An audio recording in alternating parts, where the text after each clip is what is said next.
आज हम कर रहे हैं एक्सरसाइज 13.3 का क्वेश्चन नंबर 8।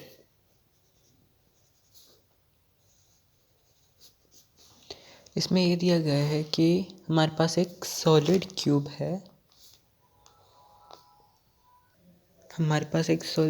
है। जिसको हमने 8 पीसेस में डिवाइड करा है।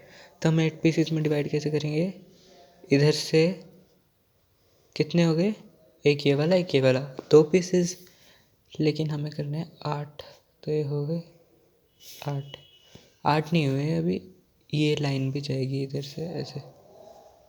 ठीक है, तो कितने हो गए? 1 2 3 4 और नीचे के भी 1 2 3 4। सॉरी 1 2, ये एक ही है और ये भी एक है। ठीक है, तो ये एक पीछे छुपा हुआ है जो दिख नहीं रहा है। तो ये हो गए 8 पीसेस हमारे पास।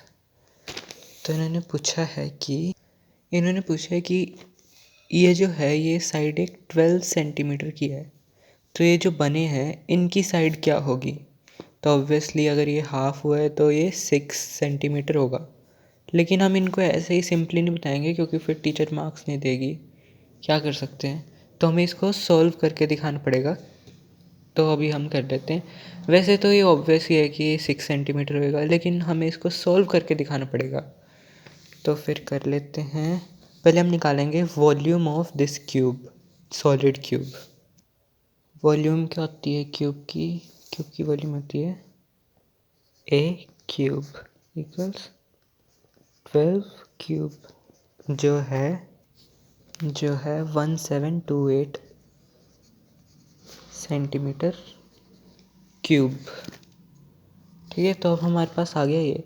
अब हमें पता चला है कि ये 8 पीसेस में डिवाइडेड है, तो इसको हम 8 से डिवाइड कर देंगे क्योंकि जो वॉल्यूम होगी वो तो, अगर चाहे इसको हम काट भी दे 8 पीसेस में और एक साथ मिलाए तो वॉल्यूम तो 1728 ही रहेगी ना। तो हमने इसको 8 पीसेस में डिवाइड करा है, मतलब कि इसको हमने 8 पीसेस में डिवाइड कर दिया है। तो जिसका मतलब होगा वॉल्यूम ऑफ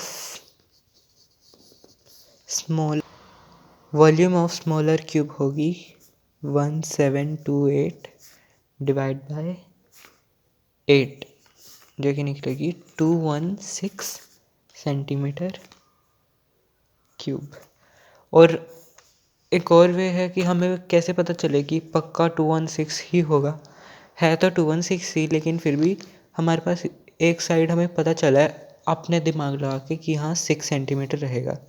अगर ये 6 सेंटीमीटर की है तो फिर 6 इंटू 6 216। ठीक है, अब इससे हमें पक्का हो गया कि 216 ही है। तो अब हमें निकालनी है साइड कैसे पता करेंगे? तो हमें पता चला है कि वॉल्यूम ऑफ क्यूब होती है ए क्यूब। ठीक है, तो 216 सेंटीमीटर क्यूब क्या है? ए क्यूब। ठीक है, ये नहीं काटना, इधर जाइएगा। तो फिर ए क्या निकलेगा? हम ऐसे करके निकाल लेंगे 216 को कर करके जो भी आएगा एलसीएम निकाल लेंगे। तो 216 की रूट निकलेगी 6। ठीक है, 6 सेंटीमीटर। तो हमारे पास अब आंसर आ चुका है कि जो साइड रहेगी वो होगी 6 सेंटीमीटर। अब आगे पूछा गया कि जो इनके सरफेस एरिया है इसका और इसका, इनका रेशो क्या है? तो अभी हम निकाल लेते हैं रेशो। तो जो बिगर वाला सॉलिड क्यूब है S A of solid cube क्या होता है?